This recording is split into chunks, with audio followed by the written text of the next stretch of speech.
একেবারেই জলের মতো সহজ, অথচ খেতেও অসাধারণ টেস্ট। আজই সন্ধ্যের টিফিনে বানিয়ে ফেলুন। একদম কম সময়ে তৈরি করা যাবে, খেতেও দারুণ লাগবে।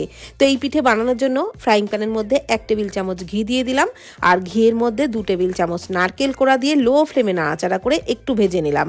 তারপর দিয়ে দিলাম 1/2 কাপ আতপ চালের গুঁড়ো, 1/2 কাপ ময়দা, সামান্য একটু লবণ দিয়ে নাড়াচাড়া করে খুব ভালো করে ভেজে নিলাম।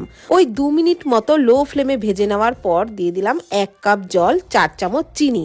নাড়াচাড়া করে লো ফ্লেমে কিন্তু একটা মন্ড মতো বানিয়ে নিলাম। তারপর গ্যাসের ফ্লেম অফ করে আরও 1 চামচ ঘি দিয়ে নাড়াচাড়া করে মন্ডটাকে নামিয়ে একটু ঠান্ডা করে, মানে হাতে ধরা যাচ্ছে সেরকম একটু ঠান্ডা করে অল্প হাতে ঘি মেখে নিয়ে খুব ভালো করে আটা মাখার মতনই মেখে নিলাম, এইরকম সফট করে। এইবার ওর থেকে অল্প অল্প পরিমাণে নিয়ে একটু গোল্লা পাকিয়ে প্রথমে, তারপর চেপটে পিঠেগুলোকে বানিয়ে নিলাম। এবার একটু ডিজাইনের জন্য একটা ছান্তার পিছন দিকটা এইভাবে একটু চেপে দিলে এক একটা পিঠেকে, তাহলেই কিন্তু সুন্দর একটা ডিজাইন তৈরি হয়ে যাবে।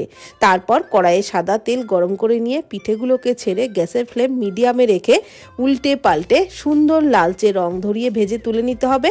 তবেই কিন্তু এগুলো দারুণ মুচমুচে হবে, মানে ওপরটা হবে দারুণ মুচমুচে আর ভেতরটা কিন্তু নরম। খেতে এই পিঠে অসাধারণ লাগে, তেমনই কিন্তু একদম কম সময়ে বানানো যায়।